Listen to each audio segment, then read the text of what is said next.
आज है 10 अगस्त रविवार का दिन।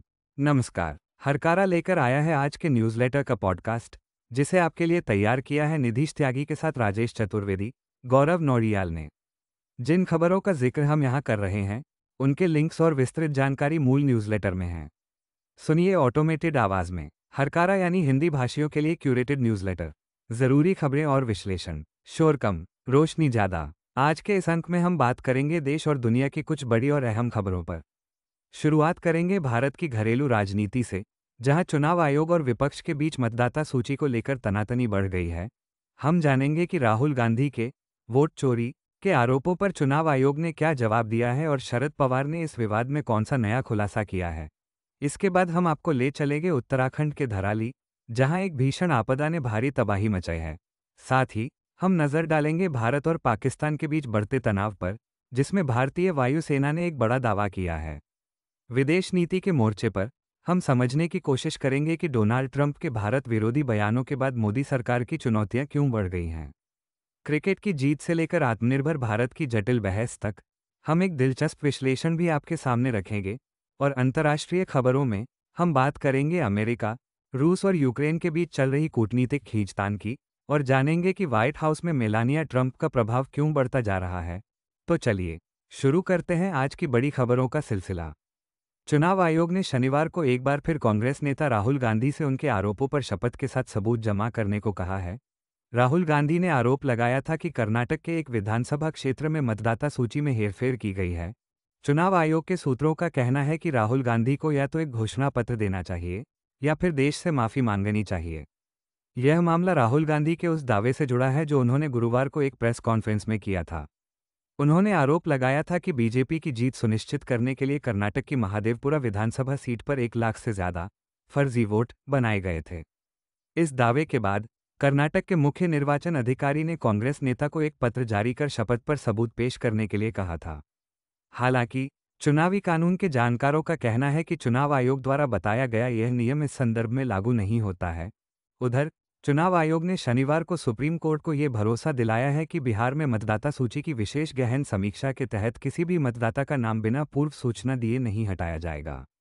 आयोग ने कहा कि जिन मतदाताओं के नाम हटाने की प्रक्रिया होगी, उन्हें नोटिस दिया जाएगा और सुनवाई का उचित मौका भी मिलेगा। चुनाव आयोग ने यह जवाब एसोसिएशन फॉर डेमोक्रेटिक रिफॉर्म्स यानी एडीआर की एक याचिका पर दिया, जिसमें मसौदा मतदाता सूची से हटाए गए लगभग 65 लाख नामों का विवरण मांगा गया था। आयोग ने कहा कि वो प्राकृतिक न्याय के सिद्धांतों का पालन करेगा और सभी को सुनवाई का मौका दिया जाएगा। इस बीच चुनाव आयोग ने बिहार में अपनी आधिकारिक वेबसाइटों पर मौजूद डिजिटल ड्राफ्ट वोटर लिस्ट को स्कैन्ड इमेज से बदल दिया है। स्क्रोल के लिए आयुष तिवारी की रिपोर्ट है कि यह कदम कांग्रेस नेता राहुल गांधी के उस आरोप के ठीक 2 दिन बाद उठाया गया है, जिसमें उन्होंने कहा था कि चुनाव आयोग डिजिटल वोटर लिस्ट साझा करने से इनकार कर रहा है। डिजिटल वोटर लिस्ट को कंप्यूटर आसानी से पढ़ सकता है, जिससे उनमें गलतियों का विश्लेषण करना आसान होता है। इसके उलट अब अपलोड किए गए स्कैन्ड वर्जन इस प्रक्रिया को बहुत मुश्किल बना देते हैं। ये एक तस्वीर की तरह होते हैं, जिन्हें खोजना या जिनसे डेटा निकालना बेहद कठिन काम है। आपको बता दें कि बिहार की ड्राफ्ट वोटर लिस्ट 1 अगस्त को जारी की गई थी, जिसमें 65 लाख से ज्यादा मतदाताओं के नाम हटाए गए थे। 7 अगस्त को राहुल गांधी ने प्रेस कॉन्फ्रेंस करके आरोप लगाया कि चुनाव आयोग डिजिटल फॉर्मेट में डेटा साझा करने से इनकार कर रहा है। इसके बाद शनिवार को चुनाव आयोग ने वेबसाइट से डिजिटल वोटर लिस्ट को हटाकर उनकी जगह स्कैन्ड इमेज लगा दी। एनसीपी एसपी प्रमुख शरद पवार ने इस पूरे विवाद में एक नया मोड़ ला दिया है। उन्होंने शनिवार को नागपुर में बताया कि 2024 महाराष्ट्र विधानसभा चुनाव से पहले दिल्ली में 2 लोग उनसे मिलने आए थे और उन्होंने महाविकास अघाड़ी को 288 में से 160 सीटें जिताने की गारंटी दी थी। पवार ने कहा कि वह इन लोगों को लेकर राहुल गांधी के पास भी गए थे, लेकिन उन्होंने और राहुल ने यह ऑफर ठुकरा दिया क्योंकि वे इस रास्ते से चुनाव नहीं जीतना चाहते थे। पवार ने राहुल गांधी के वोट चोरी के आरोपों का समर्थन किया और चुनाव आयोग की आलोचना भी की। उन्होंने कहा कि राहुल के आरोपों की गहराई से जांच होनी चाहिए। उन्होंने ये भी घोषणा की कि विपक्ष अगले सोमवार को चुनाव आयोग के कार्यालय के बाहर मार्च करेगा। इस पर प्रतिक्रिया देते हुए मुख्यमंत्री देवेंद्र फडणवीस ने पवार के खुलासे को सलीम जावेद की स्क्रिप्ट जैसा बताया। अब बात करते हैं उत्तराखंड की, जहां से गौरव नौडियाल की रिपोर्ट है। उत्तराखंड के उत्तरकाशी जिले के कस्बे धराली में आई हालिया आपदा में दसियों लोगों के हताहत होने की सूचना आ रही है। स्थानीय निवासियों की माने तो ये संख्या 60 से ऊपर है। हालांकि सरकार की ओर से अब तक 5 लोगों की मृत्यु की ही पुष्टि की गई है।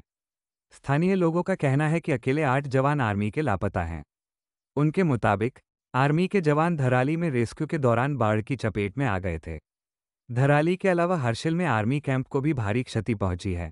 ग्रामीणों का कहना है कि अकेले धराली कस्बे से ही दसियों बिहारी और नेपाली मजदूरों के लापता होने की सूचना है। इस वक्त धराली कस्बा 20 फीट से भी ज्यादा मलबे के नीचे दबा हुआ है, इसलिए वास्तविक मृतक संख्या का सटीक आंकलन करना बेहद मुश्किल है।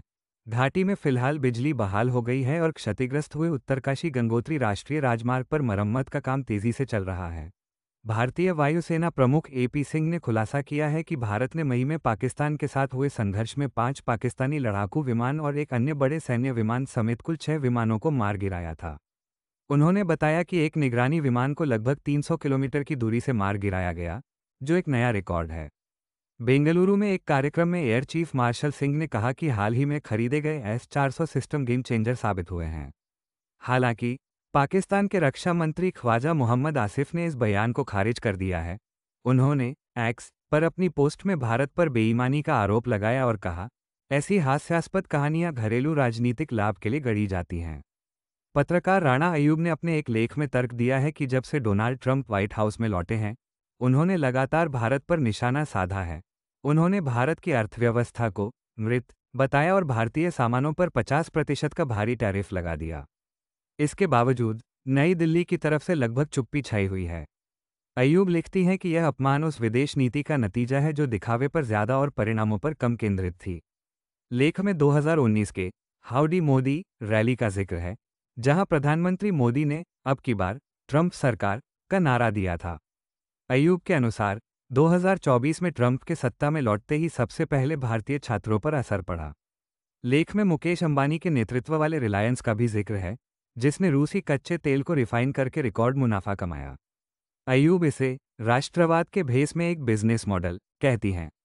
अंत में अयूब सवाल उठाती हैं कि यह सब हमारी विदेश नीति और हमारे आत्मसम्मान को कहाँ छोड़ता है। ये लेख राणा अयूब ने अपने सबस्टैक न्यूज़लेटर के लिए लिखा है। अमेरिकी अखबार द न्यूयॉर्क टाइम्स में मुजीब मशाल और हरि कुमार ने लिखा है कि प्रधानमंत्री नरेंद्र मोदी का चीन और अमेरिका दोनों के साथ रिश्ता बनाने का प्रयास अब एक चुनौतीपूर्ण मोड़ पर है। याद करिए, 2014 में मोदी ने चीन के राष्ट्रपति शी जिनपिंग का भव्य स्वागत किया था, लेकिन तभी सीमा पर टकराव हो गया। बाद में मोदी ने अमेरिका के राष्ट्रपति ट्रंप के साथ करीबी मित्रता विकसित की, लेकिन ट्रंप के दूसरे कार्यकाल में भारत को सार्वजनिक रूप से चोट पहुंची। ट्रंप ने भारत पर 50% टैरिफ लगाया, उसे डेड इकोनॉमी कहा और पाकिस्तान को भी भारत के साथ समान दर्जा दे दिया। इस घटनाक्रम ने भारत को आत्ममंथन की स्थिति में ला दिया है। विश्लेषकों का कहना है कि भारत को रणनीतिक स्वायत्तता के मार्ग पर लौटना होगा। चीन और वाशिंगटन में भारत की पूर्व राजदूत निरुपमा राव ने कहा कि यह भारत के लिए गहरे आत्ममंथन का क्षण है और हमें अपनी राष्ट्रीय प्राथमिकताओं पर ध्यान केंद्रित करना चाहिए। इस बीच राज्यसभा सांसद कपिल सिब्बल ने पूर्व उपराष्ट्रपति जगदीप धनखड़ के अचानक लापता होने पर चिंता जताते हुए केंद्रीय गृहमंत्री अमित शाह से बयान देने की मांग की है। सिब्बल ने कहा, मुझे उनकी चिंता हो रही है। इस्तीफे के बाद से हमें उनकी कोई जानकारी नहीं है।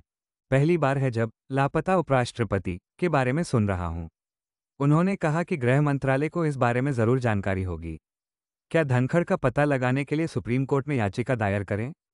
अमेरिकी राष्ट्रपति डोनाल्ड ट्रंप द्वारा भारतीय सामानों पर 50% तक टैरिफ लगाने के बाद भारत में एक बार फिर आत्मनिर्भरता की बहस तेज हो गई है। कई विशेषज्ञ इसे भारत के लिए एक अवसर बता रहे हैं। लेकिन क्या भारत वाकई औद्योगिक ताकत बन सकता है? आर्थिक टिप्पणीकार विवेक कौल ने न्यूज़ लॉन्ड्री में अपने विश्लेषण में इस विचार की गहरी पड़ताल की है। कौल के अनुसार आत्मनिर्भरता का नारा जमीनी हकीकत से मेल नहीं खाता। आंकड़े बताते हैं कि भारतीय अर्थव्यवस्था में मैन्युफैक्चरिंग की हिस्सेदारी लगातार घटकर पिछले 4.5 दशकों में सबसे निचले स्तर पर आ गई है।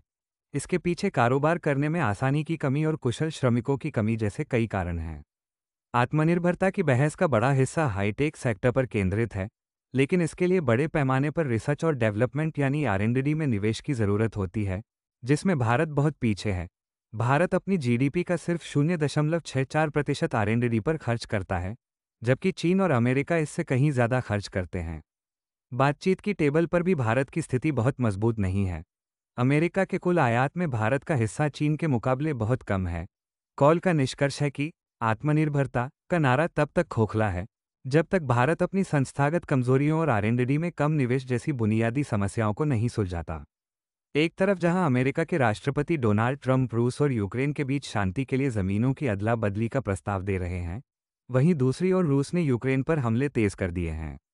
यूक्रेन के राष्ट्रपति वोलोदिमीर ज़ेलेंस्की ने ट्रंप के इस विचार को तुरंत खारिज कर दिया है। उन्होंने साफ कहा कि यूक्रेन अपनी जमीन किसी भी कब्जा करने वाले को तोहफे में नहीं देगा।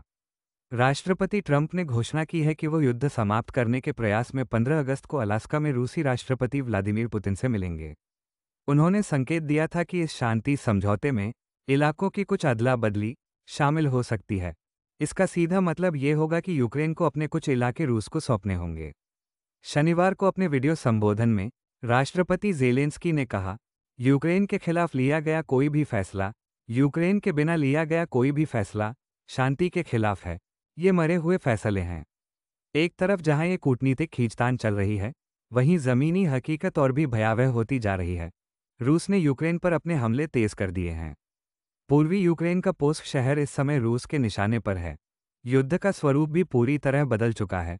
अब बड़ी लड़ाइयों की जगह छोटे छोटे सैनिक समूह खायों से लड़ रहे हैं। यूक्रेन के पूर्व शीर्ष सैन्य कमांडर वालेरी ज़ालुझनी ने हाल ही में कहा, अब फ्रंटलाइन मुख्य रूप से इसलिए बनाई गई है ताकि वहां लोग मारे जाएं। और अंत में एक दिलचस्प खबर व्हाइट हाउस से। जब अगले महीने प्रथम महिला मेलानिया ट्रंप ब्रिटेन की यात्रा करेगी, तो उन पर सिर्फ कैमरों की ही नहीं, बल्कि ब्रिटेन के शीर्ष राजनयिकों की भी गहरी नज़र होगी। द गार्डियन की एक रिपोर्ट के मुताबिक ब्रिटिश अधिकारी अब यह मानने लगे हैं कि डोनाल्ड ट्रंप पर अगर किसी एक व्यक्ति का सबसे गहरा प्रभाव है, तो वो उनकी पत्नी मेलानिया ही हैं। इसके सबसे बड़े उदाहरण हाल के 2 अंतर्राष्ट्रीय संकटों में देखने को मिले। पहला, गाज़ा का मानवीय संकट। ट्रंप ने स्वीकार किया कि यह मेलानिया ही थी जिन्होंने उनका ध्यान गाज़ा में भूख से मरते बच्चों की तरफ खींचा। दूसरा बड़ा उदाहरण रूस यूक्रेन युद्ध को लेकर दिखा। ट्रंप ने बताया कि कैसे मेलानिया उन्हें पुतिन के बारे में ज़मीनी हकीकत से रूबरू कराती थी। ये सब उस मेलानिया ट्रंप की छवि के बिल्कुल विपरीत है, जिन्हें हमेशा एक शांत और राजनीति से अलग रहने वाली शख्सियत के तौर पर देखा गया। लेकिन अब ऐसा लगता है कि पर्दे के पीछे उनकी भूमिका कहीं ज़्यादा बड़ी और प्रभावशाली हो गई है। राजनयिकों के लिए मेलानिया का ये बढ़ता प्रभाव एक दोधारी तलवार जैसा है। एक तरफ यह उम्मीद जगाता है कि कोई है जो ट्रंप पर लगाम लगा सकता है, लेकिन दूसरी तरफ मेलानिया तक पहुंचना लगभग नामुमकिन है। यह एक बड़ी विडंबना है कि दुनिया के सबसे शक्तिशाली व्यक्ति को समझने की नई कुंजी शायद व्हाइट हाउस की इस पहेली में छिपी हो। आज के लिए इतना ही। हमें अपनी प्रतिक्रिया, सुझाव और टिप्पणी ज़रूर बताएं। मिलेंगे हरकारा के अगले अंक के साथ। आप हमें WhatsApp, LinkedIn, Insta, Facebook, YouTube, Spotify, Twitter, x और ब्लू स्काई पर भी पा सकते हैं। धन्यवाद। जीते हैं यहाँ दुनिया को धोखा देकर। आज की ताज़ा खबर, आज की ताज़ा खबर, आज की ताज़ा खबर। आओ काका जी इधर, आओ मामा जी इधर, सुनो दुनिया।